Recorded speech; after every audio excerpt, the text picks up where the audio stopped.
I'm usually very particular about what venues we play, or how we present the band, how the band is presented to the public. And I've shied away from really any television, live or otherwise, because I think a lot about the context and where you hear the performance and the experience that the audience goes through. And we spend a lot of time thinking about that before a tour of how we're going to present it, and a lot of emphasis goes into production and the right setting. So you're coming into our place, and we're framing the music in a way that creates an experience that's special. It's an event. It's a thing. And an unexpected thing happened this time, putting this arena tour together that we're currently in the midst of, which was by bringing in a few extra members of the band. The music is such that we started toning down the production, so you would spend more time thinking about actually watching people playing on stage, and less about this multimedia kind of assault, and more about actual humans playing music together. And I thought, wow, as I've started to think of each leg of a tour in more finite terms, I think from getting older, and also the fact that it makes it more bearable rather than think I'm going to do the same thing every day for a year. The next leg is 2 months, 3 months. For this leg, we're going to focus on this kind of stuff. In this particular tour we're on, it's new album material.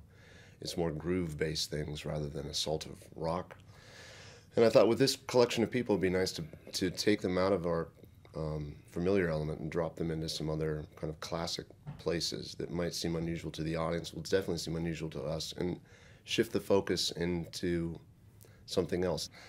In this case, it was the chance to actually play in an honored and classic environment, intimately, stripped away from our normal setting, and let the songs breathe in a different kind of light and energy.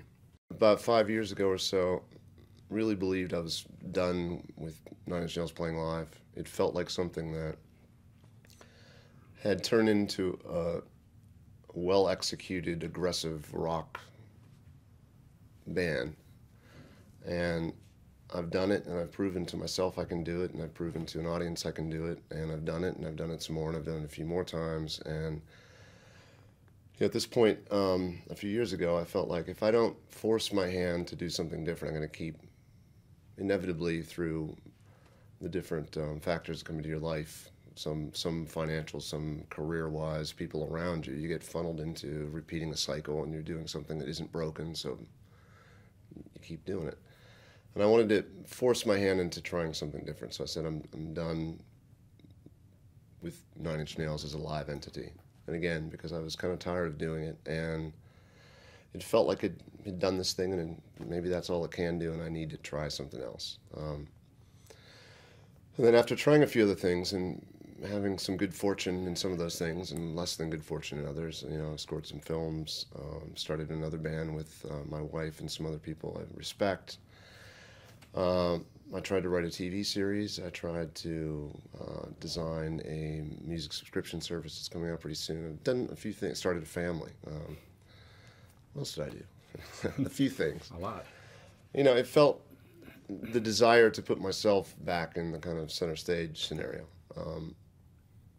crept up, and the idea of writing something that might be Nine Inch Nails came into my mind. And about a year and a half ago, I tried a couple things, and it was exciting, and that led to a full album, which led to someone saying, do you feel like touring? Anyway, this is a long-winded way of saying the band I originally put together for this, 5-piece band, that we just played festivals around the world for about 6 weeks, was a solid, tight, aggressive rock band. But it didn't live up to the potential of what the new album I put out, promised. And it wasn't quite as widescreen as I kind of, in my head, heard the music. So I reached out to Pino Palladino, who played on the album with me, to see if he had any interest in touring, and he did. And then I thought, well, it'd be nice to have some different singers on stage. And if I'm going to make this thing something else, let's just go for it. And that led to Lisa Fisher and Charlotte Gibson coming aboard. And now it feels like something that, in my mind, I've successfully taken it from something that could have been pigeonholed as this one thing, and expanded into something that feels fairly limitless to me and exciting, and it's fun on stage now. It feels dangerous. It doesn't feel predictable anymore. You know, now I'm in the moment, and I'm on stage actually when we're playing music, and it's fun, and I think that translates to the audience, and that's what it's all about. You know, in hindsight, I can look back at how I've worked, and I can notice patterns, and one of those patterns is to edit myself heavily, and as much as I'd like to think the only limitations I'm placing on are coming from my ability to create, a lot of them are coming from my trying to maintain the band as a certain identity, and honestly being concerned about what an audience might think. If they like this thing that's in a certain vein, how far outside of that can I go before it starts to confuse what this thing is? Because Nine Inch Nails has been it's had a pretty clear identity over the years. I think this time around, in the writing process, I really just let myself go, and I would go off on tangents and not be worried about the end result, knowing I can always look at things objectively later in time and kind of look at and judge it before anyone else has to hear it. I think it led to an album that's probably the purest and the straightest path from my subconscious to your eardrums that it's ever taken place in my world. It usually goes through a lot of editorial, considering how it feels together. This time I just could just be laziness, but I was unsure at the end because I thought maybe I've lost, maybe there's a wrong turn taken very early on in the journey, and this is way off to something that's self-indulgent or that only I'm interested in. But it's good to feel unsure about things. I think I get too confident, I get safe. To me, I feel like I have a long way to go as a songwriter, and I have a long way to go in terms of learning how sound works and how arrangements can achieve something in the listener. And my goal really is trying to evoke emotional response from the listener, whether it be happiness or dread or anger or goosebumps, whatever that means to people. But by no means do I feel like I know how to do that really well. I feel like I've got a lot to learn, so I try to keep pushing myself into getting better at things. At the same time, I feel like this may sound a bit contradictory what I said earlier, but I saw a parallel in the works when I was working with David Fincher, for example, where he really impressed me as somebody that really knows what he's doing and is working tirelessly against the studio or whoever it might be that's on the other side to make the purest thing he can make. But his taste happens to be one that is mainstream enough and accessible enough that a lot of people are interested in what he's doing. It's not just weird art films that can live off in a corner. But I think I've had the fortune and the luck of being in a position where, for whatever means, it's reached X amount of people, that there is accessibility, and I like flirting with accessibility. So I like the fact there is an audience. I like to try to push them into winding up someplace they may not have expected to be, instead of regurgitating the same stuff over and over again.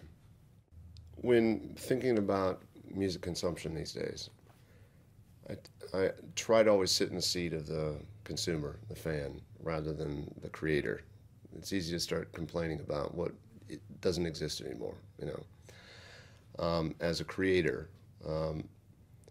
But when you turn it into, I'm still the same guy that always loved music and had to listen to music and was listening to 7-inch records or whatever it might have been I had access to.